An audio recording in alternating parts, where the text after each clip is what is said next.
اللهم صل على سيدنا محمد وعلى آل سيدنا محمد كما صليت على إبراهيم وعلى آل إبراهيم في العالمين إنك حميد مجيد. قال الله تبارك وتعالى في كلامه المجيد: أعوذ بالله من الشيطان الرجيم بسم الله الرحمن الرحيم. والضحى والليل إذا سجى ما ودعك ربك وما قلى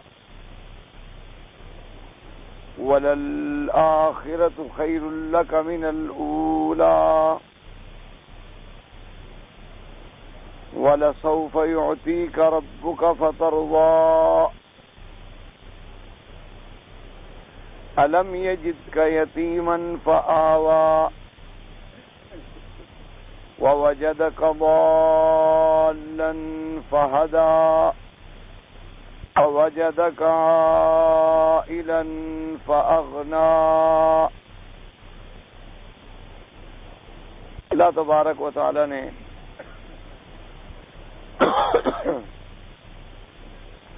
کلام مقدس کی اس سورت مبارکہ میں جو سورت الضحیٰ ہے،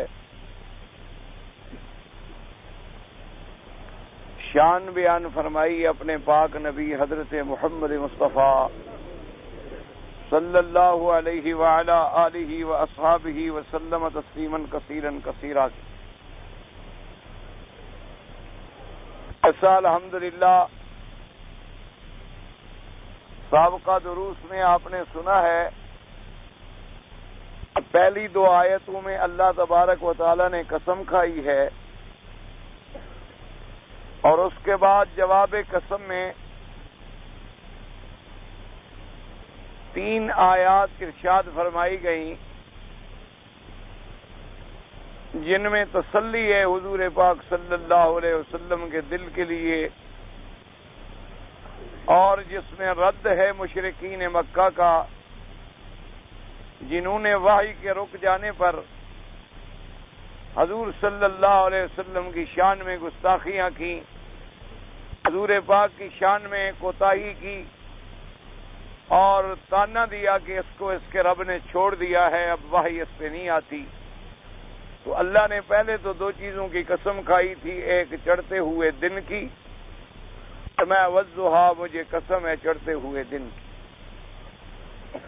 واللیل اذا سجا، اور دوسری قسم تھی کہ مجھے قسم ہے رات کی جب وہ ڈھانپ لیتی ہے، یعنی پوری طرح جب اس کا اندھیرا چھا جائے، کامل ہو جائے، مکمل ہو جائے، اور اس میں تمام جاندار سکون پکڑ لیتی ہیں، اور گویا کہ رات ان کے لیے ایسا ہے جیسے کوئی پردہ اوپر آ کے اس کو ڈھانپ لیتا ہے. جواب قسم میں یہ ارشاد فرمایا تھا کہ ما ودعک ربک وما قلی، محمد عربی صلی اللہ علیہ وسلم تیرے رب نے نہ آپ کو چھوڑا ہے اور نہ تجھ پہ ناراض ہے. قلا ہوتا ہے بغض سے، یعنی اللہ پاک آپ سے نہ تو ناراض ہیں اور نہ انہوں نے آپ کو چھوڑا ہے.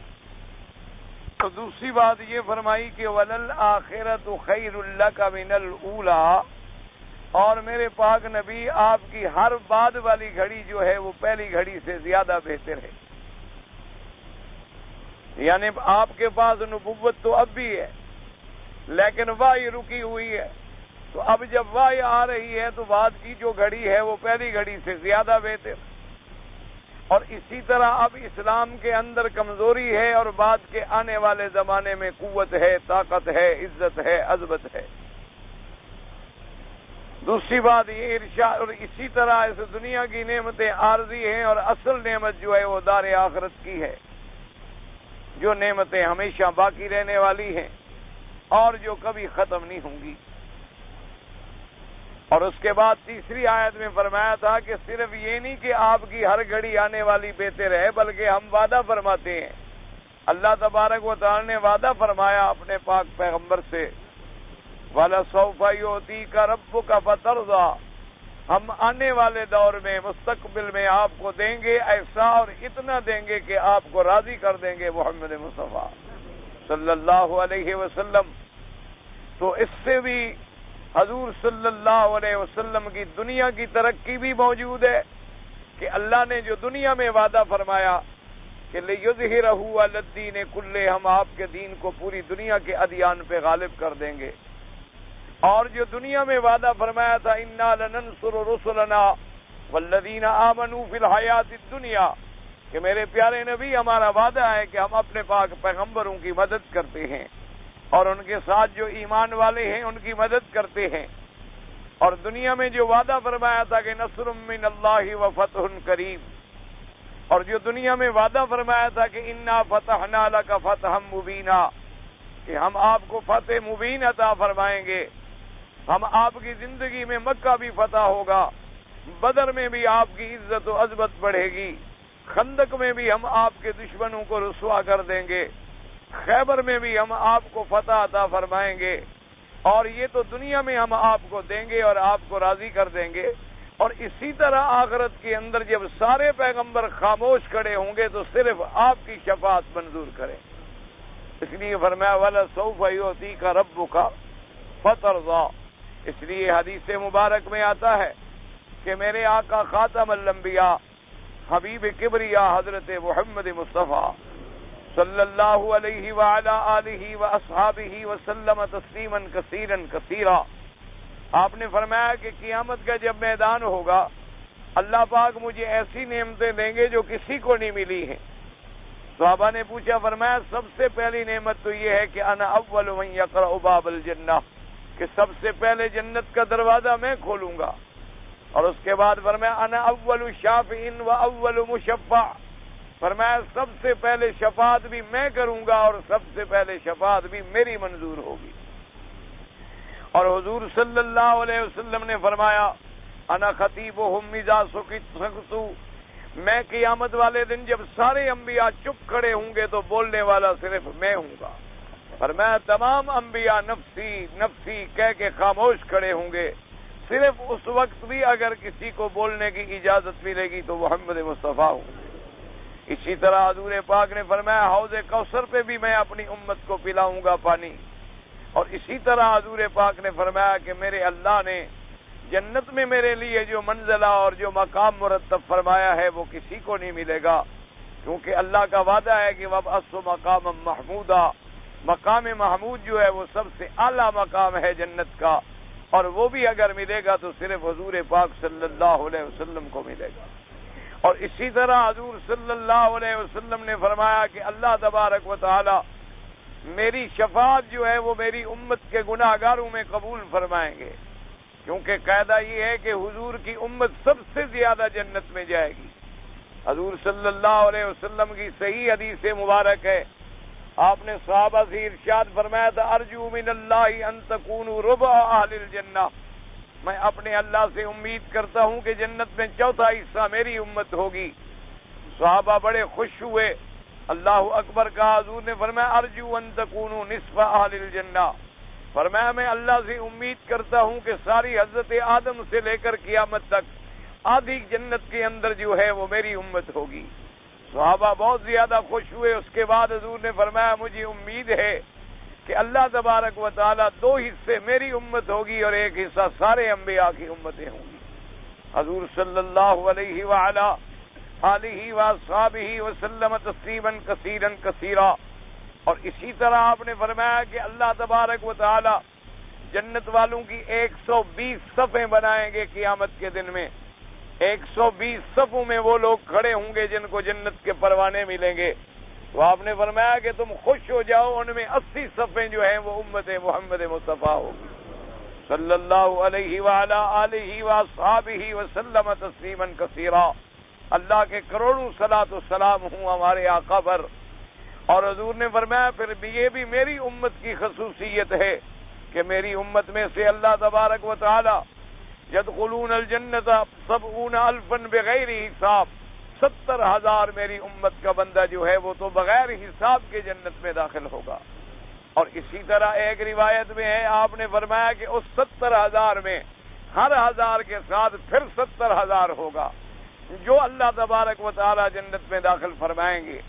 اور اسی طرح پھر وہ لوگ ہوں گے جن کے اعمال حسنہ زیادہ ہوں گے، ان کو بھی اللہ تبارک و تعالی عرض یسیر ہوگا، یعنی پیشی تو ہوگی لیکن زیادہ بحث نہیں ہوگی، یعنی پیش تو ہوں گے اللہ تبارک و تعالی کے، لیکن ان سے زیادہ تحقیق اور تدقیق اور تفتیش نہیں کی جائے گی، صرف پیشی لگے گی اور جنت کے پروانے مل جائیں گے۔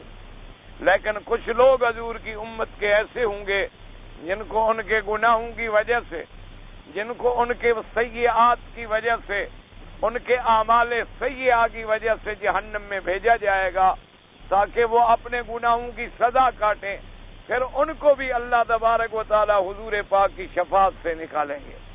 اس لیے فرمایا والا سوف یؤتیک ربک فترضی، اللہ نے فرمایا میرے مدنی صلی اللہ علیہ وسلم ہم آپ کو اتنا دیں گے کہ آپ کو راضی کر دیں گے۔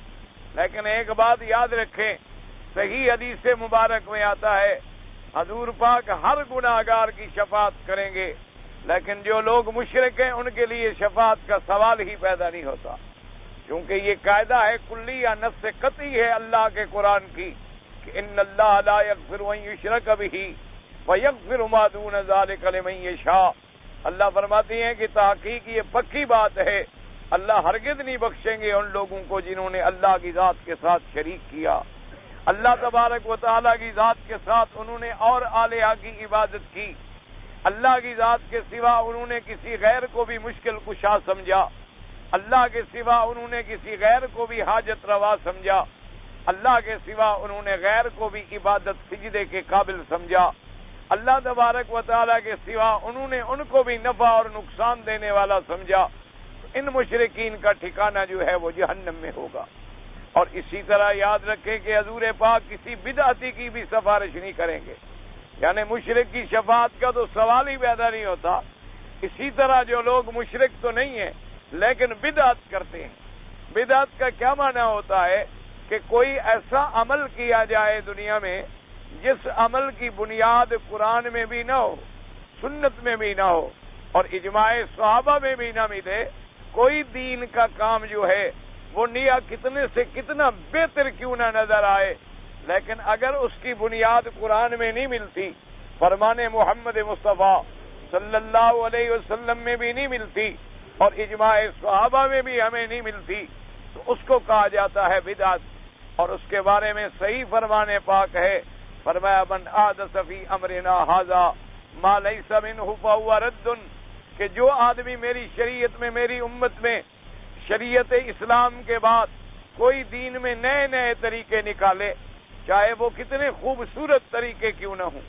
اب دیکھیں مثال کے طور پر جو لوگ ایک رات میں قرآن ختم کراتے ہیں، کتنا حالانکہ قرآن ہے، قرآن پڑھا جاتا ہے، نعوذ باللہ کوئی کسی کو گالی نہیں دیتا، اللہ کا قرآن پڑھتا ہے، لیکن حضور کے زمانے میں یہ رواج نہیں تھا، صحابہ کے زمانے میں بھی یہ بات نہیں تھی، اور حضور نے فرما بھی دیا کہ قرآن 3 راتوں سے پہلے ختم نہ کیا جائے تاکہ لوگ تدبر کے ساتھ قرآن کو سمجھ سکیں۔ اب حالانکہ ہے قرآن کا پڑھنا، لیکن چونکہ اس کا اصل ہمیں قرآن و حدیث میں نہیں ملتا تو اس کو ہم سنت نہیں کہہ سکتے، ہم کہیں گے کہ ایک نیا طریقہ ہے جو رائج کیا گیا ہے۔ اب حالانکہ لوگ کہیں گے دیکھو جی ہم قرآن پڑھ رہے ہیں، تو حضور نے خود فرما دیا کہ رب قاری القرآن یقرأ القرآن والقرآن یلعنہ، حضور نے فرمایا میری امت میں ایسے لوگ بھی آئیں گے قرآن پڑھیں گے اور قرآن ان کو لعنت کر رہا ہوگا۔ صحابہ نے پوچھا حضور قرآن پڑھیں گے اور قرآن لعنت کرے گا؟ آپ نے فرمایا قرآن پڑھ رہے ہیں، جھوٹ بولتے ہیں تو قرآن تو لعنت کر رہا ہے، لعنت اللہ علی الکاذبین۔ آپ نے فرمایا قرآن پڑھتے ہیں اور سود کھا رہے ہیں تو سود والوں پر لعنت ہے۔ اس لیے اگر قرآن بھی پڑھ رہے ہیں اور بدعات بھی کر رہے ہیں تو بدعتی کی شفاعت جو ہے حضور پاک قیامت میں نہیں کریں گے۔ اس لیے ہمیشہ کوشش کیا کریں کہ بدعات سے اپنے آپ کو بچائیں، کیونکہ صحیح حدیث مبارک ہے، حضور نے فرمایا کہ میں حوض کوثر پہ کھڑا ہوں گا اور میری امت پانی پی رہی ہوگی اور میں دیکھوں گا کہ ایک جماعت حوض کوثر کی طرف آ رہی ہے لیکن اللہ کے فرشتے ان کو مار مار کے ہٹا رہے ہیں۔ حضور نے فرمایا کہ میں فرشتوں سے کہوں گا کہ مہلن مہلن، رک جاؤ، ان کو مت مارو، یہ تو میری امت ہے، ان کو آنے دو۔ تو فرشتے عرض کریں گے انک لا تدری ما احدثوا بعدک یا رسول اللہ، فرشتے عرض کریں گے کہ حضور آپ کو پتہ نہیں ہے یہ تو بدعتی لوگ ہیں، ان لوگوں نے آپ کے بعد دین میں نئے نئے طریقے نکالے تھے، نئے نئے راستے نکالے تھے، نئی نئی چیزیں ایجاد کر ڈالی تھی، موت کے وقت میں بھی نئے طریقے، پیدائش کے وقت میں بھی نئے طریقے، شادی میں بھی نئے طریقے، اور جناب کھانے میں، خیراتوں میں، پینے میں بھی نئے طریقے نکالے تھے۔ تو حضور فرمائیں گے سوکن، فرمائیں گے ہلاکت ہو ان کے لیے، لے جاؤ ان کو جہنم میں۔ اس لیے حضور پاک نے فرمایا کہ کسی بدعتی کی بھی سفارش نہیں کروں گا۔ تو آپ کو اللہ نے اپنا کعبہ نصیب کر دیا ہے، اس پر بھی اللہ کا شکر ادا کریں اور دعا کریں کہ اللہ ہمیں شرک سے اور بدعات سے بھی بچائے۔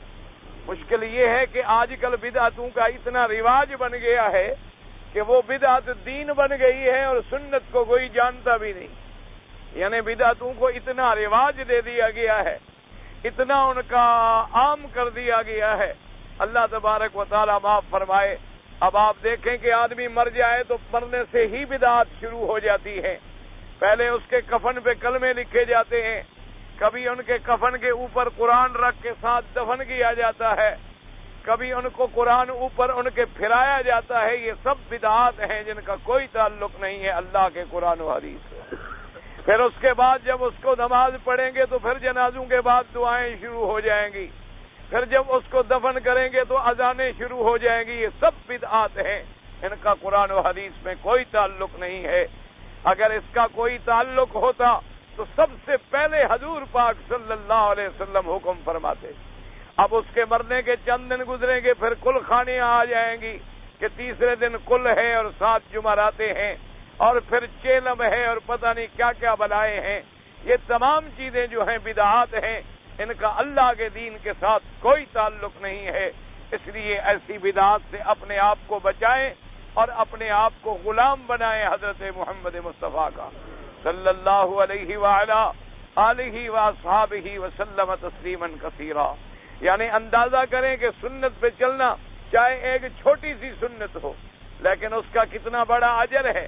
جیسے کہ حدیث میں آیا کہ مسواک کرنا جو ہے یہ سنت ہے، کھانے کے بعد بھی مسواک کرنا سنت ہے، وضو کے ساتھ بھی مسواک کرنا سنت ہے، اسی طرح نماز کے آنے سے پہلے بھی تیار ہو کے مسواک کرنا سنت ہے۔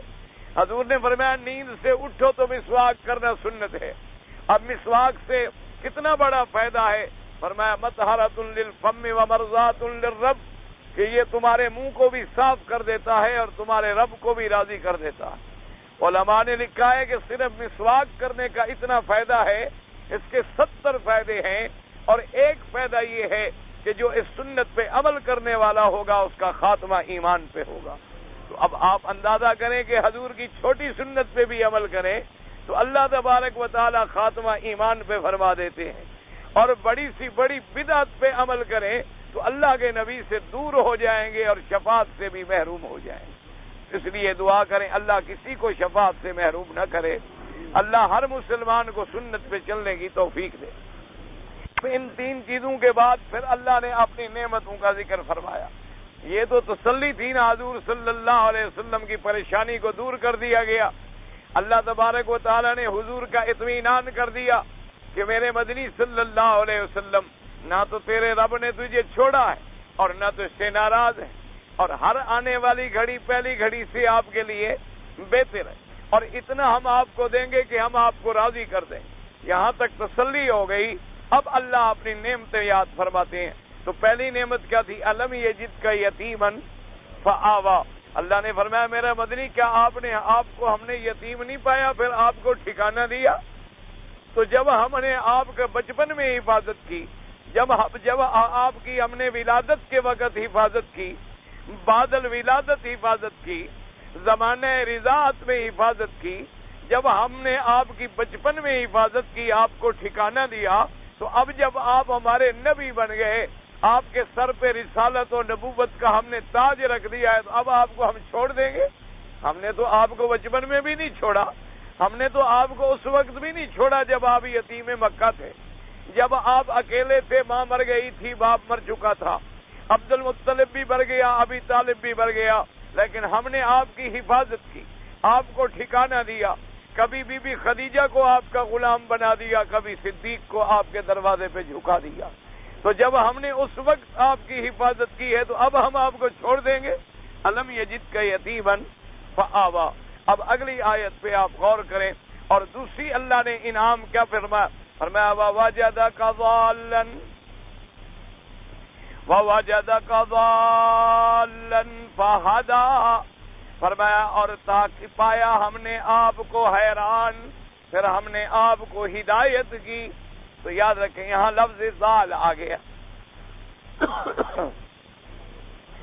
ضال کا لفظ جو ہے بعض اوقات اللہ رحمت فرمائے کہ قرآن مقدس میں یہ لفظ جو ہے ایک لفظ ہدایت ہے اور ایک لفظ ضلالت ہے. بظاہر ضلالت کا معنی ہوتا ہے گم کردہ راہ، جو راستے سے بھٹک گیا ہو، اور ہدایت کا مطلب ہوتا ہے پھر اس کو راستے پر لگا دینا. تو اب یہ مراد نہیں ہوتی نعوذ باللہ کہ اللہ کے نبی راستے سے بھٹک گئے تھے، یہ مراد نہیں ہوتی. کیوں؟ اللہ کے نبی تو معصوم ہیں، اللہ کے نبی معصوم ہوتے ہیں، گناہوں سے بھی پاک ہوتے ہیں، کفر اور شرک سے بھی پاک ہوتے ہیں. لیکن مراد یہ اللہ نے فرمایا کہ آپ اتنے حیران تھے، اتنے متفکر تھے، اتنے ایسے حال میں تھے کہ کیسے میں پورا معاملہ، مکے والے بھی مخالف ہیں، قریش بھی مخالف ہیں، اپنے بھی مخالف ہیں، پرائے بھی مخالف ہیں، بنو ثقیف بھی مخالف ہیں، طائف والے بھی مخالف ہیں، اور گھر والے بھی مخالف ہیں. کبھی جادوگر کہتے ہیں، کبھی شاعر کہتے ہیں، کبھی نعوذ باللہ جھوٹا کہتے ہیں. تو حضور گھبرائے ہوئے تھے کہ میں ان کو اب نبوت کی دعوت کیسے دوں گا.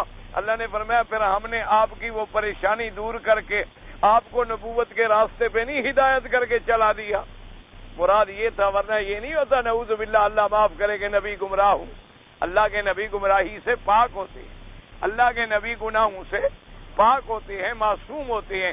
ہر آدمی کے لیے ترجمہ اسی کے مطابق ہوتا ہے جو اس کی شان کے مطابق ہو.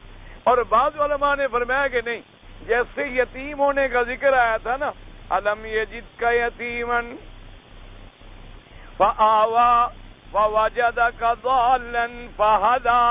اور پایا ہم نے آپ کو گم، آپ راستہ بھول گئے. انہوں نے کہا حقیقتاً بچپن میں حضور ایک دفعہ گم ہو گئے.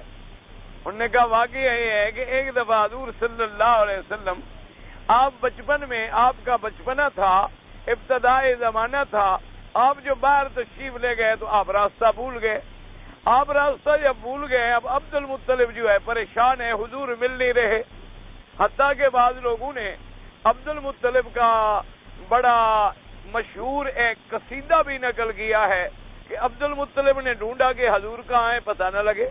عبد المطلب نے جناب سارے مکے کے ارد گرد پہاڑوں میں اور دور دور تک آدمی دوڑا دیے. اور اس زمانے میں تو پانی تھا نہیں مکے میں، ماں سوائے زمزم کے اور کوئی پانی نہیں تھا. بڑے دور دور کہیں کوئی چشمے تھے تو ان کا وجود بھی نہیں تھا، اور خشک اور بے آب و گیا وادی تھی، یا ریت تھی یا پہاڑ تھے. اب حضور مل نہیں رہے اور بچپنا ہے حضور صلی اللہ علیہ وسلم کا. تو عبد المطلب گھبرائے. جب کوئی اطلاع نہ آئی تو دوڑتے ہوئے آئے اور آ کے اللہ کے کعبے کا طواف کیا اور ملتزم پہ کھڑے ہو گئے اور اپنے خدا سے دعا مانگی کہ میرا مولا، میرا مدنی محمد مجھے واپس ملا دے. حضور صلی اللہ، اب دیکھیں عبد المطلب زمانہ کفر ہے، ابھی حضور کی زمانہ نبوت بھی نہیں آیا، یعنی حضور کے بچپن کا زمانہ ہے، ابھی اعلان نبوت بھی نہیں ہوا. لیکن حضور جب گم ہوئے اور دیر ہو گئی تو عبد المطلب نے آ کے دعا مانگی. تو کس سے مانگی ہے؟ تو اسی سے مسلمانوں عقیدہ سمجھو کہ عبد المطلب کفر کے زمانے میں بھی مانگے تو خدا سے مانگے، اور ہم نبی کا کلمہ پڑھنے کے بعد مانگے تو کبھی داتا سے مانگے اور کبھی کلندر سے مانگے. تو ہم بھی مسلمان ہیں. دعا کرو اللہ تبارک و تعالی ہمیں صحیح اسلام نصیب کر دے. اب جناب حضور صلی اللہ علیہ وسلم کی پریشانی میں عبد المطلب بھاگ رہا ہے، پورے مکے میں پوچھ رہا ہے. تھوڑی دیر گزری تو کیا دیکھتا ہے کہ ابو جہل حضور کو اونٹنی پہ بٹھا کے لا رہا ہے. عبد المطلب جی جب دور سے دیکھا تو کہا مجھے کیا؟ انہوں نے کہا حضور تو فلاں جگہ پہاڑ میں راستہ بھولے ہوئے تھے، میں وہاں سے گزرا تو میں نے اونٹنی پہ بٹھا کے ان کو مکے میں پہنچایا، کیونکہ اس وقت ابو جہل کے دل میں بھی دشمنی نہیں تھی. دشمنی تو تب ہوئی نا جب توحید کا نعرہ لگا. جھگڑا تو تب ہوتا ہے نا. اب ایک مولوی آپ کے ملک میں ساری زندگی سیرت بیان کرے، کوئی جھگڑا ہوتا ہے؟ ساری زندگی جناب کل خانیاں کراتا رہے، عرس کراتا رہے، خیراتیں کراتا رہے، جمعراتیں کھاتا رہے، کبھی جھگڑا ہے؟ جب کہے گا کہ کوئی خدا نہیں ہو، وہاں بھی ہو گیا. جھگڑا تو شروع ہی کلمے سے ہونا ہے نا. جھگڑا تو شروع ہی توحید سے ہونا ہے. یعنی جو مرضی آئے مولوی کرے، سب راضی. جس دن وہ توحید کا مسئلہ بیان کرے گا اسی دن سے کام شروع ہو جائے گا. اور یاد رکھو، جو توحید کا مسئلہ بیان نہیں کرتے یا جن علماء کی مخالفت نہیں ہوتی، یاد رکھو وہ پیٹ کے مولوی تو کہلائے جا سکتے ہیں، لیکن وہ وارث سے محمد مصطفیٰ نہیں بن سکتے. ورنہ ہم مولویوں کی کیا طاقت ہے جی؟ کروڑ مولوی اکٹھا کرو، حضور کے جوتے کے پاؤں کی مٹی کے برابر بھی نہیں. تو جب حضور کو لوگوں نے پتھر مارے اور ہمیں پتھر نہ ملے تو معلوم ہوا کہ کوئی گڑبڑ ہے، مسئلہ چھپا رہا ہے. اگر مسئلہ کھول کے بیان کرے گا تو پھر حضور کی طرح تکلیفیں آئیں گی، پھر گالیاں سننی پڑیں گی، پتھر کھانے پڑیں گے، پتھروں پہ چلنا پڑے گا، پاؤں زخمی ہو جائیں گے، اور صحابہ کو پھر انگاروں پہ لوٹنا پڑے گا، گھر چھوڑنے پڑیں گے. کبھی حبشہ جانا ہوگا، کبھی مدینے جانا ہوگا، بی بی سمیہ کی طرح ٹکڑے ہونا پڑے گا. ورنہ سمجھ لو یہ حلوے والا مولوی ہے، یہ دین محمد والا مولوی نہیں ہے. ایک بات ہمیشہ یاد رکھو، وہ عالم ہو نہیں سکتا جس کی لوگ مخالفت نہ کریں. مخالفت تو لوگ نہیں. اب دیکھو نا جی، ایمان سے کہو، ساری زندگی آپ کا ہمسایہ ہوتا ہے کوئی میراثی، کسی چیز سے سنا تھا، اس کا بلا کوئی مخالف ہوتا ہے؟ ہر کوئی کہہ رہا چھوڑو جی، دروازے دا میراثی ہے جی اپنا، اے جی ایدا والد ایدا دادا، اے جی پرانے فقیر ہیں ساڈے دروازے، میراثی فقیر ہو جاتے ہیں. اور جو صحیح معنوں میں توحید بیان کرے وہ وہابی. بس آ گیا توحید کا سبق آیا اور گالیاں شروع. اسی وقت مولوی کو کہنا چاہیے الحمدللہ کہ اللہ نے مجھے حق کے کلمے کی کہنے کی توفیق دی ہے کہ میں نے حق بیان کیا ہے. تو اس لیے لکھا ہے کہ حضور حقیقتاً گم ہو گئے.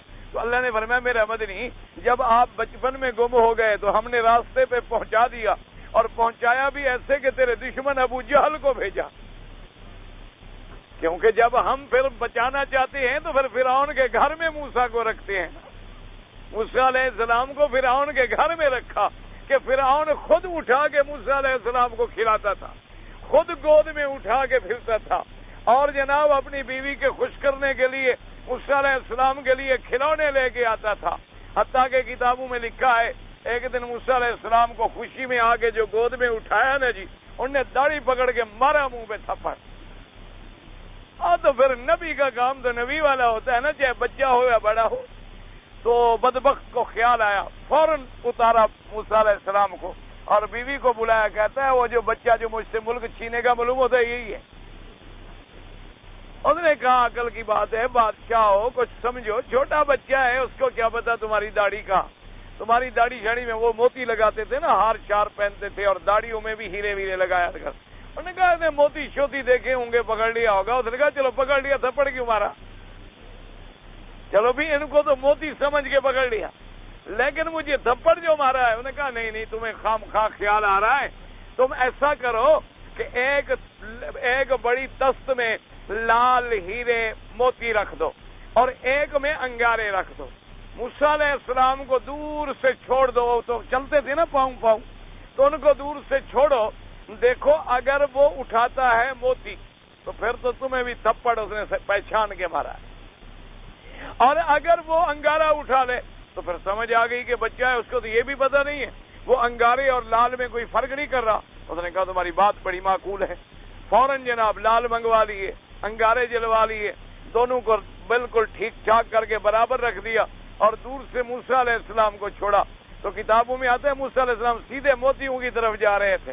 اللہ نے فرمایا جبریل پکڑ کے راستہ پھیرو تھا کہ دشمن سے ہم نے بچانا ہے. تو انہوں نے حضرت موسیٰ علیہ السلام کو دوسرے راستے پہ لگا دیا، تو انگارہ لے کے زبان پہ رکھا، جس کی وجہ سے وہ لکنت پیدا ہو گئی. تو اس لیے اللہ نے فرمایا میرا مدنی، جب آپ گم ہو گئے تو آپ کو ہم نے ہدایت کی کہ نہیں کی؟ ہم نے آپ کو راستے پہ پہنچا دیا. تو بعض علماء کرام نے صلی اللہ علیہ وآلہ رحمت اللہ علیہم اجمعین، اللہ علماء پہ کروڑوں رحمتیں فرمائے، تو ایک ترجمہ انہوں نے یہ بھی فرمایا، اور بعض علماء نے اس کا ایک اور ترجمہ بھی فرمایا۔ انہوں نے کہا کہ زلال کا معنی ہے کہ یہ بھی ہوتا ہے کہ جیسے آدمی مثلا اللہ نہ کرے گناہوں میں آ کے گمراہ ہو جاتا ہے، کبھی کبھی کسی محبت میں بھی آ کے ایسا مستغرق ہو جاتا ہے کہ اس کو اپنی محبت کے بغیر اور کوئی چیز نظر ہی نہیں آتی، اور کوئی چیز اس کو نظر ہی نہیں آتی۔ جیسے مثال مشہور ہے نا جی کہ مجنو کو پکڑ کے اس کے رشتہ دار لائے تھے یہاں، یہ مجنو لیلا تو آپ جانتے ہوں گے، یہ تو بڑے مشہور قصے ہیں بھائی، ہمارے ملک والے یہ بڑے جانتے ہیں، مجنو لیلا، شیری فراد، سیف الملوک، یہ ہیر، یہ بڑے جانتے ہیں، پوچھو قرآن تو وہ نہیں جانتے۔ اللہ تبارک و تعالی رحمت کرے، انہوں نے عید والے دن میرے خیال میں آدھے سے زیادہ لوگ ہیں جنہوں نے صبح کی نماز میں سجدہ نہیں کیا، ٹھیک ہے کہ نہیں؟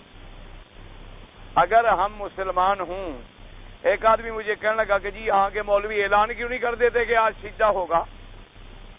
میں نے کہا پہلی بات عقل سے کرو، اعلان عربی میں کرے تو تم نے قرآن جب نہیں سمجھا تو تم امام کی عربی کہاں سمجھو گے؟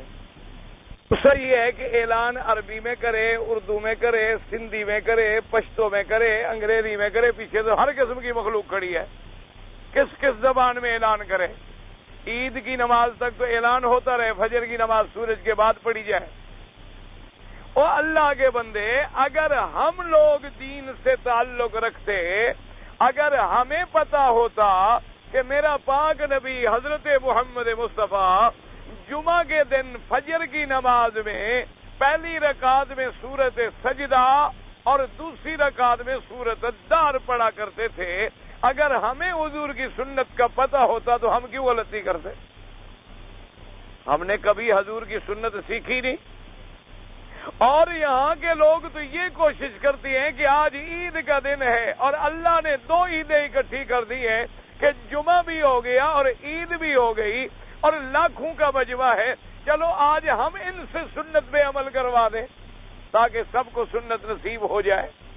لیکن مشکل تو یہ ہے کہ جب ہمیں اللہ کے قرآن کی بھی سمجھ نہ ہو، سنت رسول کی بھی سمجھ نہ ہو، تو پھر ہمیں دین کیسے آئے؟ اس لیے دعا کریں کہ اللہ ہمیں دین کی سمجھ عطا فرمائے۔ تو بہرحال میرے کہنے کا مقصد یہ تھا، یہ جو مجنو لیلا ویلا آپ نے سنا ہے نا، یہ یہاں کے لوگ تھے، آپ کے ملک کے نہیں تھے، یہ عرب کے علاقے کا آدمی تھا۔ لیلا کی شادی جو ہے طائف کے محلے میں ہوئی تھی، یہ یہاں کے رہنے والے تھے۔ تو بہرحال وہ اپنے عشق میں مبتلا تھا، اس کے رشتہ داروں نے پکڑا مجنو کو، لے آئے مکہ شریف، انہوں نے کہا بھی اس کو لے جاؤ، عمرہ کراؤ اور اس کو طواف وغیرہ کراؤ، طواف سے فارغ ہو کے ملتزم پہ کھڑا کرو، اس سے کہو دعا کرے اللہ اس کی جان چھڑائے، کیا عورت کی مصیبت میں پڑ گیا ہے۔ تو جناب لے آئے، طواف کرایا، عمرہ کرایا، ملتزم پہ لے آئے، بھی دعا مانگ، وہی کھڑے کھڑے دعا مانگ رہے، اللہ میاں محبت اور میری زیادہ کر۔ وہ اپنی میں غرق ہے، اسے کیا؟ وہ کہتی ہے تم کہو اللہ جان چھڑائے، وہ کہتے ہیں اور زیادہ کرو۔ وہ اب اسی میں غرق ہے، اسی محبت میں غرق ہے، مست ہے۔ تو جیسے کہ قرآن پاک میں آتا ہے کہ ایک دن اللہ کے پیغمبر بیٹھے تھے، بیٹھے بیٹھے اپنے بچوں کو بلایا، بچوں کے بچوں کو بلایا کہ جلدی آؤ، ادھر آؤ، ادھر آؤ، ادھر آؤ۔ سارے آ گئے۔ نے کہا جی دادا کیا بات ہے؟ انہوں نے کہا انی لاجد ریح یوسف، نے کہا آج مجھے یوسف کی خوشبو آ رہی، آج مجھے حضرت یوسف کی خوشبو آ رہی ہے۔ انہوں نے کہا تاللہ انک لفی ضلالک القدیم، کہنے لگے ہمیں اللہ کی قسم ہے آپ تو اسی یوسف کے عشق میں ہی کھو گئے ہیں، آپ کو ہر وقت بس یوسف کا خیال ہے، کہاں یوسف رہا، پتہ نہیں زندہ بھی ہے کہ نہیں ہے، اور آپ کو جناب یوسف علیہ السلام کی خوشبوئیں آ رہی ہیں۔ تو وہاں بھی انہوں نے لفظ ضلال استعمال کیا ہے، قالوا تاللہ انک لفی ضلالک القدیم، کہ ہمیں قسم ہے اللہ کی کہ آپ تو اسی پرانے خیال میں گم ہیں۔ تو اللہ نے فرمایا میرا مدنی، جب وحی رک گئی اور آپ پہاڑوں پہ چڑھ جاتے تھے، حضور فرماتے ہیں کہ وحی میں دیر ہو گئی تو میرا دل کرتا تھا میں پہاڑ سے چھلانگ لگا دوں۔ اللہ نے فرمایا کہ جب وحی کی انتظار میں اور اللہ کے کلام کے عشق میں آپ گردان تھے، تو دیکھیں پھر ہم نے آپ کو راستے پہ لائے کہ نہیں، جبریل بھیجا کہ نہیں بھیجا؟ فرمایا وَوَجَدَكَ ضَالًّا، ہم نے پایا آپ کو سرگردان، ہم نے پایا آپ کو حیران، ہم نے پایا آپ کو انتظار وحی میں مستغرق اور پریشان، فہدا، پھر ہم نے آپ کو ہدایت کی، جبریل بھیجا، وحی بھیجی، راستہ دکھلایا۔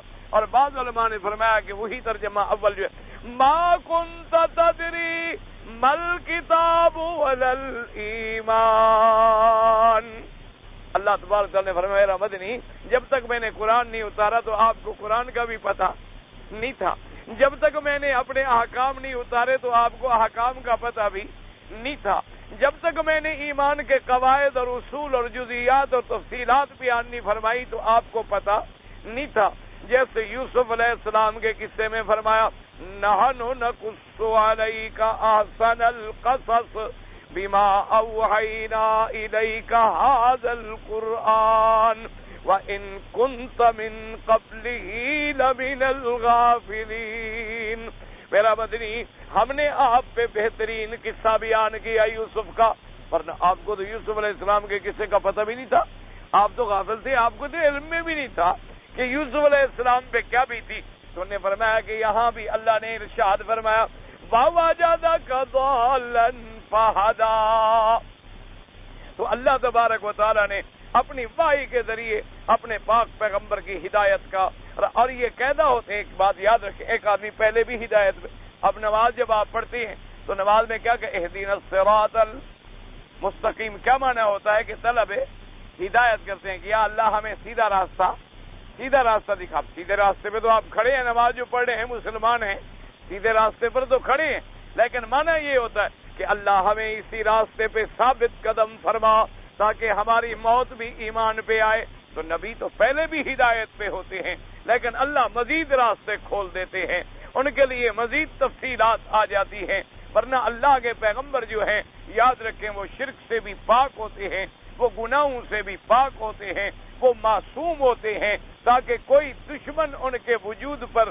ان کی ذات پر، ان کے افعال پر، ان کے اقوال پر کسی کافر کو انگلی رکھنے کا موقع نہ ملے۔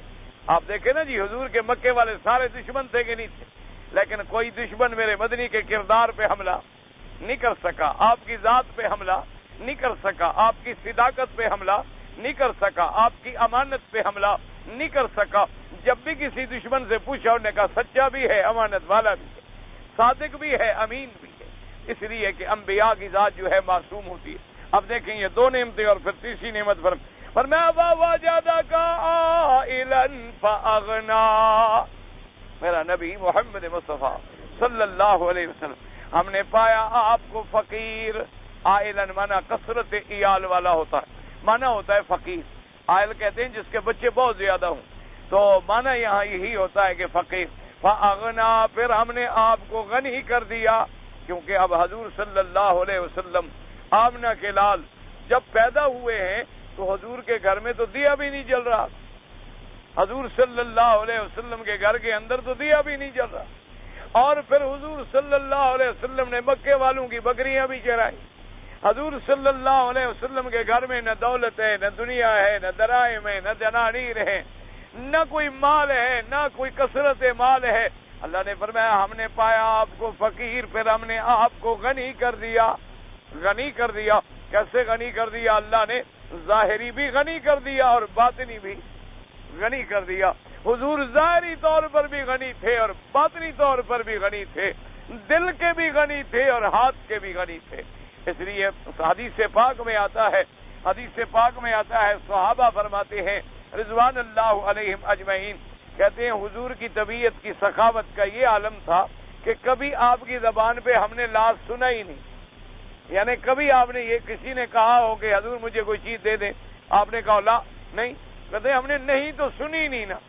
جب بھی کسی نے سوال کیا تو فرمایا دے دو، حتیٰ کہ بی بی عائشہ فرماتی ہیں کہ جب رمضان کا مہینہ آ جاتا تھا تو حضور پاک ایسی سخاوت پہ آتے تھے جیسے ہوا چلتی ہے ٹھنڈی، جیسے باد صبا چلتی ہے، کر المرسل، کیا مانا کہ جب باد صبا چلتی ہے، یہ ٹھنڈی ہوا چلتی ہے، جہاں وہ اچھے آدمی کو لگتی ہے وہاں میرے جیسے گناہگار کو بھی لگتی ہے، جہاں مسلمان کو لگتی ہے وہاں کافر کو بھی لگتی، جہاں دوست کو لگتی ہے وہاں دشمن کو بھی لگتی۔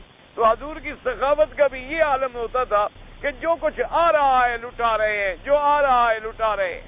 اسی طرح حدیث مبارک میں آیا حضور صلی اللہ علیہ وآلہ آلہ وصحبہ وسلم تسلیما کثیرا کثیرا، آپ نے حضرت بلال، سب کہتے ہیں رضی اللہ عنہ، حضرت بلال رضی اللہ تعالیٰ عنہ، آپ فرماتے بلال عرض کرتے لبیک یا رسول اللہ، فرماتے انفق بلالن انفق بلالن، بلال خرچ کرو جو ملے کھلاؤ لوگوں، کھلا دو لوگوں کو، ولا تخشى علی ذی العرش اقلالا، اللہ جو عرش پہ، اللہ عرش والا جو ہے اس سے آپ کوئی غم نہ کریں بھوکے ہونے کا، اللہ تبارک و تعالیٰ عطا فرمائیں گے، جتنی مرضی آتی ہے لٹا دو۔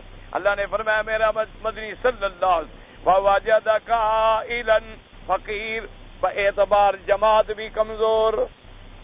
پھر ہم نے آپ کو کیسے غنی بنا دیا کہ آپ کے صحابہ چھپ چھپ کے جو نمازیں پڑھتے تھے، پھر دیکھیں کیسے ہم نے قوت عطا فرما دی، اور پھر کیسے غنی بنا دیا کہ پہلے بی بی خدیجہ کو تابع کر دیا۔ بی بی خدیجہ رضی اللہ تعالی عنہا، یعنی ابھی میرے آقا کو نبوت بھی نہیں ملی تھی، آپ کی عمر 25 سال تھی جب بی بی خدیجہ سے نکاح ہوا، اور بی بی خدیجہ کی عمر 40 سال تھی، اور بی بی خدیجہ رضی اللہ تعالی عنہ بڑی سمجھدار عورت تھی، اللہ تبارک و تعالیٰ کی ان پہ کروڑوں رحمتیں۔ سیدہ خدیجہ رضی اللہ تعالی عنہ، آپ کو پتہ چلا حضور پاک صلی اللہ علیہ وسلم کے کمال کا، تو انہوں نے بلایا اور حضور سے کہا حضور یہ میرا پیسے لے جائیں اور تجارت کریں، آپ میرا مال لے جائیں اور شام سے جا کے تجارت کریں، اور اس نے ساتھ ایک خادم لگا دیا تھا۔ اس لیے علماء نے لکھا ہے کہ سیدہ خدیجہ دنیا کی ان خواتین میں ہیں کہ جن کی سمجھ کا اور جن کے فہم کا اور جن کے عقل کا کوئی مقابلہ نہیں کر سکتا۔ اس لیے علماء نے لکھا ہے کہ دنیا میں مرد تو بڑے کامل ہوئے ہیں لیکن عورتیں بہت کم کامل ہوئی ہیں۔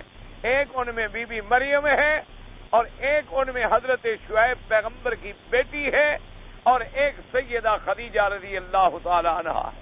فرمایا یہ وہ لوگ ہیں کہ جن کو اللہ نے کمال عقل عطا فرمایا تھا کہ شعیب کی بیٹی نے بھی موسیٰ علیہ السلام کو جب لے گئی تو اپنے باپ سے کہا کہ ابا جان مہربانی کرو انہیں رکھ لو ملازم، وہ بھی پہچان گئی موسیٰ علیہ السلام، ان کی امانت کو، ان کی دیانت کو، ان کے شان کو پہچان گئی۔ اسی طرح بی بی مریم، اسی طرح بی بی آسیہ، اور اسی طرح بی بی خدیجہ الکبریٰ رضی اللہ تعالی عنہا کہ تجارت کے لیے مال دے دیا، ساتھ خادم لگا دیا کہ مجھے ایک ایک لمحے کی تم نے آگے رپورٹ کرنی ہے کہ میرے مدنی کا اٹھنا کیسے ہے، سونا کیسے ہے، لیٹنا کیسے ہے، بیٹھنا کیسے ہے، بولنا کیسے ہے، معاملات کیسے ہیں۔ جب واپس آئے رپورٹ ملی، خود پیغام بھیج دیا کہ یا رسول اللہ صلی اللہ علیہ وسلم میں شادی کرنا چاہتی ہوں، آپ مجھے قبول فرمائیں۔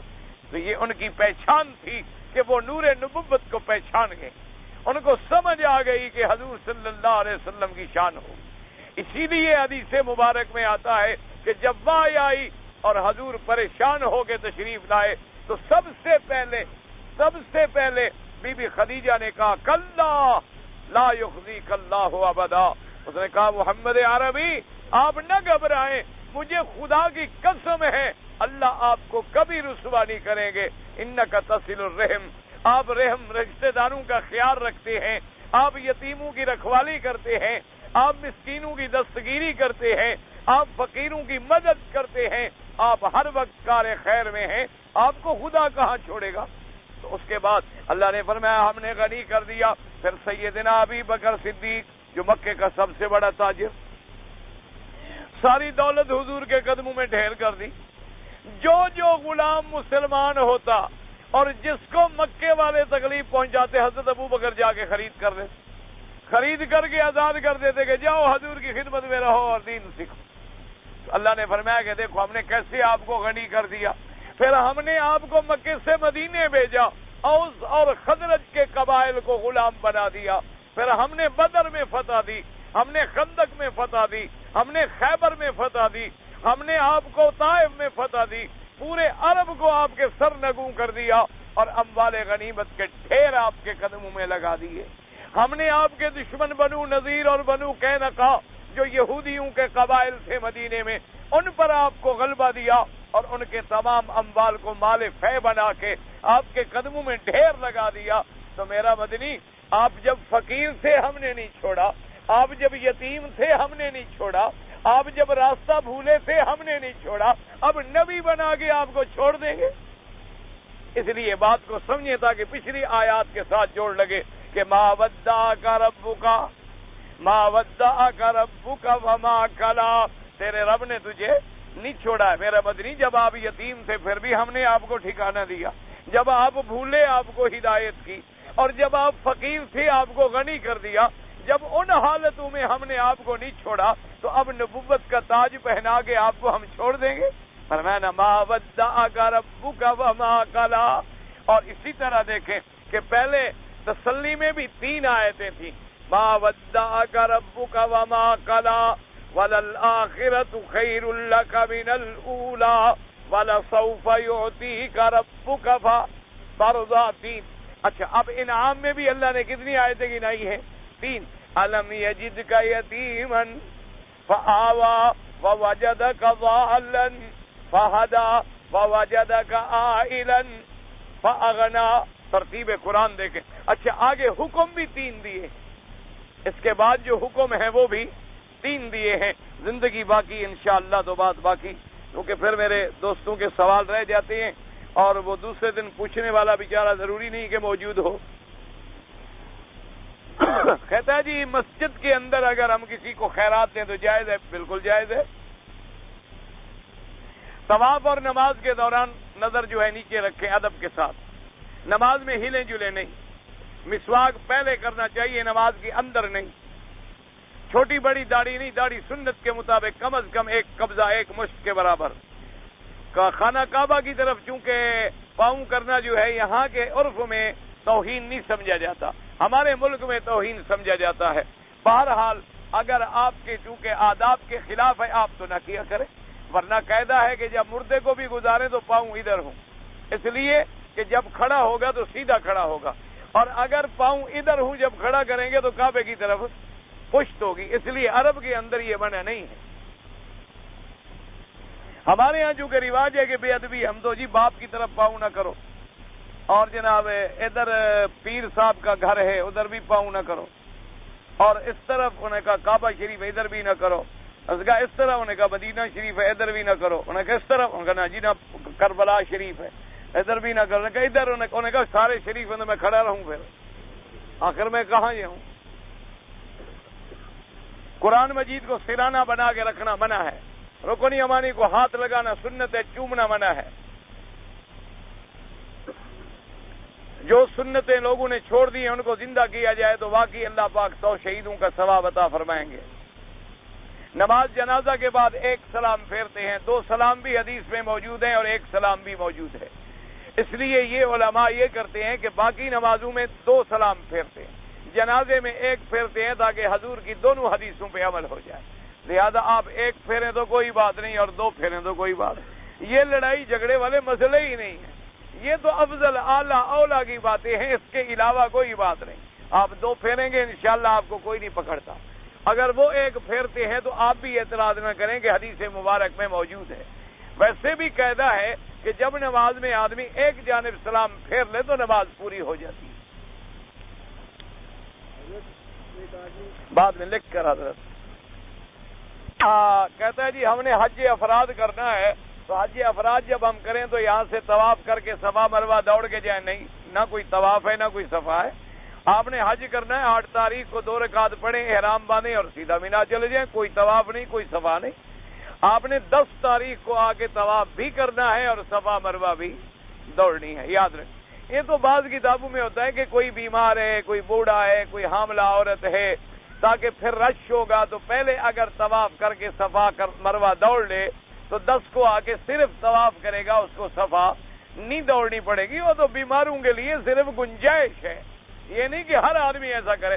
اچھا ویسے ایک بات یاد رکھیں، جو پہلے کرتے ہیں ان کو ڈبل تکلیف ہوتی ہے. 8 کو بھی رش ہوتا ہے اور 10 کو بھی. تو 1 دفعہ رش کیوں نہ بھگتے ہیں، 2 دفعہ ضروری بھگتنا ہے. اس لیے ہمیشہ یہ ہے کہ 10 کو آ کر طواف بھی کریں اور صفا مروہ بھی دوڑیں۔ ایک آدمی نے غلطی کی اور اس پر دم لازم ہو گیا، تو کیا وہ دم کا گوشت خود کھا سکتا ہے؟ نہیں کھا سکتا۔ جرمانے کا جو دم ہو اس کا گوشت خود نہ کھائیں، مسکینوں کو، ساتھیوں کو کھلا دیں۔ کہتے ہیں جی کہ آپ نے کہا ہے کہ انگوٹھے چومنا جائز نہیں ہے، ہمارے ملک کے کچھ عالم کہتے ہیں کہ جائز ہے، تو جو کہتے ہیں جائز وہ حدیث دکھلائیں، میں تو کہتا ہوں جائز نہیں ہے۔ جو جائز کہتا ہو حدیث تو اس کو دکھلانی ہوگی نا۔ اس لیے میری بات تو واضح ہے، کھلی سی بات ہے۔ میں نے تو آپ کو ایک مثال دی کہ دیکھو میں نے مثلاً اب آپ سب نے دیکھ لیا، اگر حضور کے زمانے میں کوئی چومتا تو 1,24,000 صحابہ بھی نہ دیکھتے، کوئی تو دیکھ لیتا نا۔ آخر بخاری میں ہوتا، مسلم میں ہوتا، ترمذی میں ہوتا، نسائی میں ہوتا، سیاہ ستہ میں ہوتا، اور پھر یہ بات اتنی مشہور ہوتی کہ سارے صحابہ، میں نے کہا حجر اسود کا چومنا چھپ گیا، تو اگر ایک پتھر کا چومنا نہیں چھپ سکا، تو اگر حضور کے زمانے میں انگوٹھے چومے جاتے یا حضور کے بعد چومے جاتے تو وہ مسئلہ بھی نہ چھپ سکتا، وہ مسئلہ بھی بڑا واضح ہوتا اور کتابوں میں چمکتا ہوتا۔ لہذا یاد رکھیں کسی حدیث میں نہیں ہے اور بالکل بدعت ہے۔ سنت یہ ہے کہ جب میرے مدنی پاک کا نام آئے درود شریف پڑھیں۔ اگر خون نکل آئے دانتوں سے، بالکل وضو، امام ابو حنیفہ رحمۃ اللہ علیہ فرماتے ہیں کہ خون نکل آئے وضو ٹوٹ جاتا ہے۔ بند کرنا ضروری ہے، آپ نے کیوں نہیں کیا؟ تو آپ کو کیا پتا ہے میں نے عمرہ کیا ہے؟ عجیب بات۔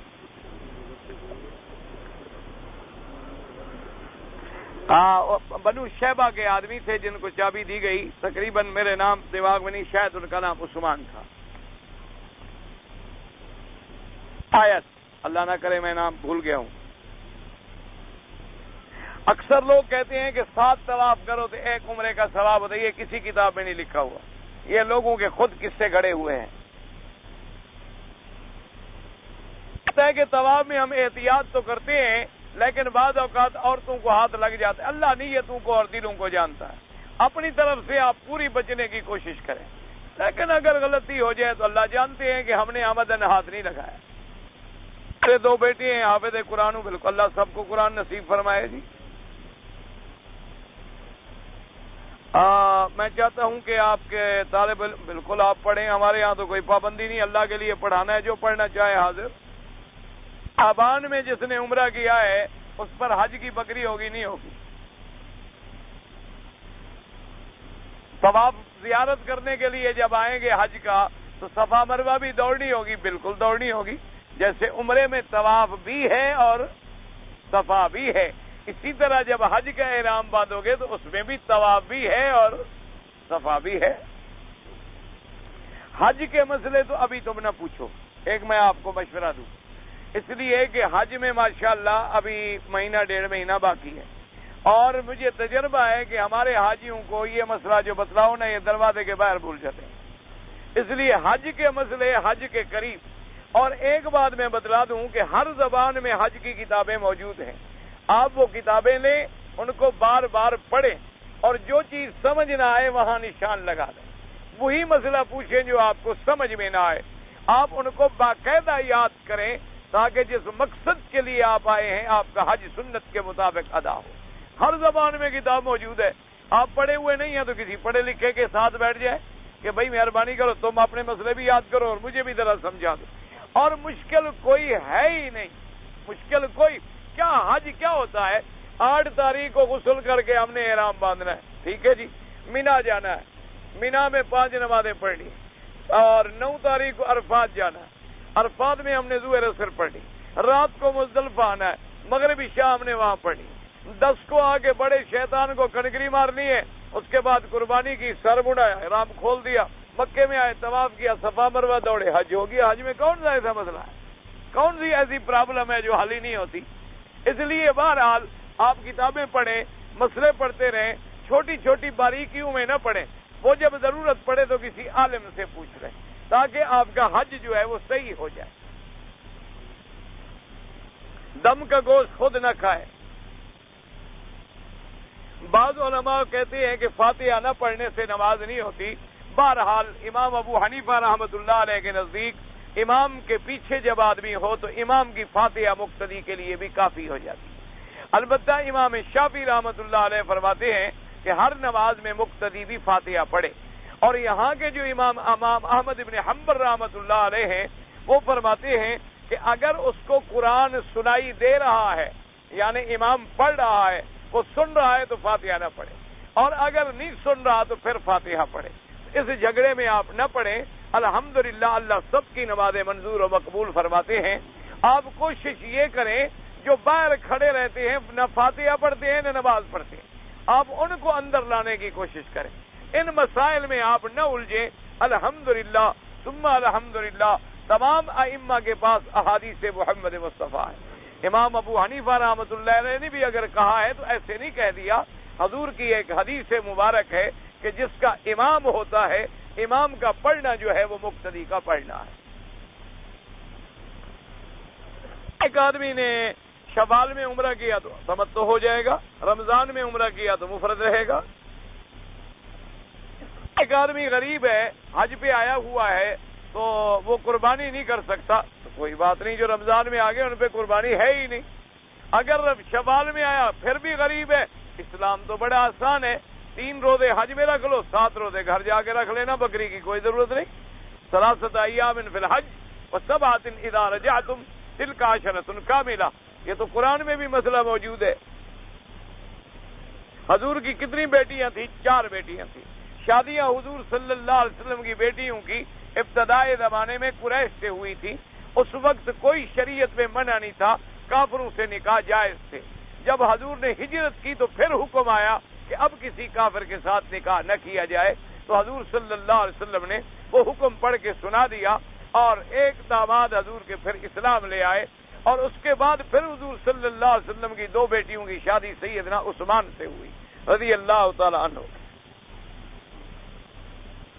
حضرت بلال نے اذان نہیں دی تو حج نہیں ہوئی تھی، اچھا ہو گیا بلال اذان نہ دے، حج ہی ختم۔ ماشاء اللہ، انا للہ و انا الیہ راجعون۔ یہ آدمی کسی کا مال کھا جائے، مانگتا ہوں جھگڑا کرتا ہے، کوئی بات نہیں، اب دنیا میں جھگڑا کرتا ہے کہ آخرت میں کیا کرے گا؟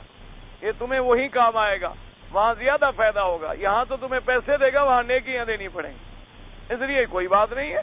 ہمارے تو بھائی اپنے کوئی پیسے کھا جاتے ہیں، ہم چھوڑ دیتے ہیں، ہم کہتے رہنے دو، ہم نے بھی پتہ نہیں کسی کے کھائے ہوں، قیامت میں برابر ہو جائے گا، اس لیے رہنے دو، قیامت میں مل جائیں گے، فکر نہ کرو۔ ہم بیوی بچے پہلی دفعہ عمرے پہ آئے ہیں، حج کر کے جانا ضروری ہے؟ اگر آپ کے حالات اجازت دیں اور آپ کو موقع ملے ضرور کریں، ورنہ چلے جائیں، پھر جب اللہ موقع دے آ جائے۔ حضرت بلال نے اذان نہیں دی اور سورج نہیں نکلا، یہ بالکل گھڑنتو مسئلے ہیں، کوئی مسئلہ نہیں ہے۔ میں پتہ نہیں کیا، میں مقروض ہوں، اور کیا میری ماں کو حج بلا سکتا ہوں؟ پہلے تم اپنا قرضہ ادا کرو، قرضہ ادا کرنے کے بعد پھر اللہ تمہیں توفیق دے تو ماں کو بھی حج کرا دینا۔ سب سے پہلے قرضہ ادا کرو۔ قرضہ ایک ایسی مصیبت ہے کہ آدمی اللہ کے راستے میں شہید بھی ہو جائے، قرضہ معاف نہیں ہوتا۔ آدمی حج میں عرفات میں بھی مر جائے، قرضہ معاف نہیں ہوتا۔ قرضہ ایسی بلا ہے کیونکہ یہ حقوق العباد ہے، یہ بندوں کا حق ہے۔ بندوں کا حق جب تک ادا نہ کرو اللہ بھی معاف نہیں کرتے۔ یا ادا کرو یا بخشواؤ، یا ادا کرو یا حق والے سے کہو کہ تم مجھے اللہ کے لیے بخش دو۔ تو بہرحال پہلے قرض ادا کرو، اس کے بعد ماں کو حج کرانے کا سوچنا۔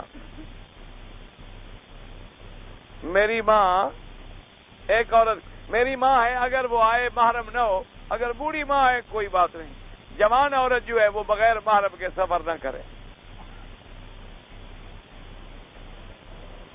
ایک عورت ہے، اس کے پاس جو وراثت میں اس کو جائیداد ملی ہے وہ اپنی اولاد کے بجائے بھائی کو دینا چاہتی ہے۔ بھائی ویسے تو بہرحال دے سکتی ہے لیکن گناہگار ہوگی، جب اللہ نے اس کے وارث پیدا کیے ہیں اس کے وارثوں کا حق ہے۔ ویسے زندگی میں تو جس کو دے دے اس کا ملک ہے نا، جس کو چاہے دے دے، لیکن اپنی اولاد کو محروم کر دینا جو ہے اس سے بھی شریعت نے منع فرمایا۔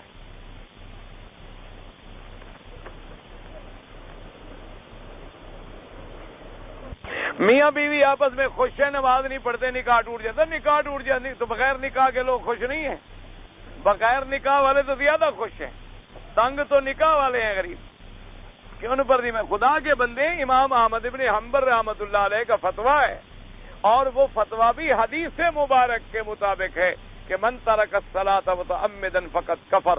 امام ابو حنیفہ رحمۃ اللہ علیہ فرماتے ہیں ایک نماز چھوڑے تو اس کو عمر قید کی سزا دی جائے اور 3 امام فرماتے ہیں اس کو قتل کر دیا جائے, زندہ رہنے کے قابل ہی نہیں. اور امام احمد ابن حنبل فرماتے ہیں اگر مر جائے اس کی جنازہ نہ پڑھو اور مسلمانوں کے قبرستان میں دفن نہ کرو اور نماز کے بعد جو اولاد پیدا ہوگی وہ ولد الزنا ہو. اور ہمارے یہاں نماز کو پڑھتا ہی کوئی نہیں. انا للہ و انا الیہ راجعون. یعنی اللہ جانتا ہے ہم تو مسافر ہوتے ہیں نا, وہاں بھی مسافر ہوتے ہیں, رات دن سفر مسجدیں ہیں ویران ہیں, نمازی کوئی. یعنی اب خود ہم مسافر 4 آدمی, اذان بھی خود دی, جماعت بھی خود کی اور مسجد پڑھی.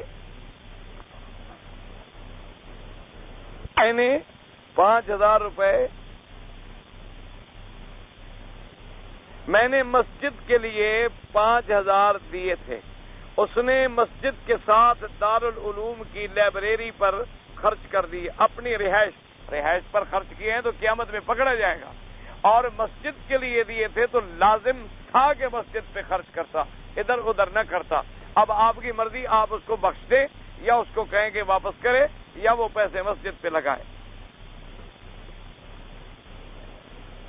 نماز فرض کے بعد یا سنت کے بعد جنازہ پڑھنا چاہیے. جب بھی جنازہ آئے پڑھو.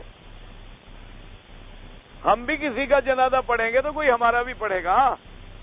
ہم اگر غفلت کریں گے چلو چھوڑو یار اور پڑھ لیں گے, پتہ نہیں ہمارے جنازے میں بھی لوگ یہی کہہ دیں.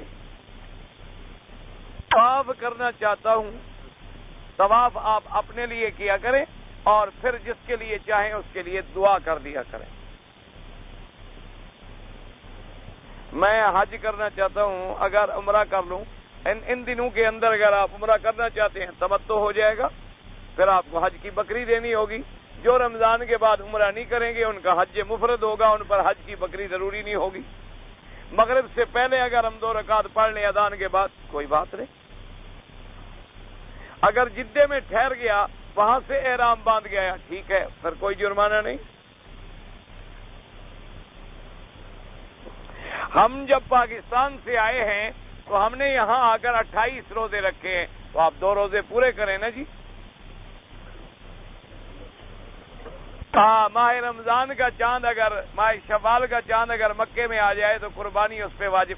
بھئی ایک موٹی بات سمجھو, ایک قربانی وہ ہے جو ہم ہمیشہ اپنے ملک میں کرتے ہیں, سمجھ آ گئی. اس کا رمضان شوال سے کوئی تعلق نہیں. جو صاحب نصاب ہے اس پر وہ قربانی واجب ہے.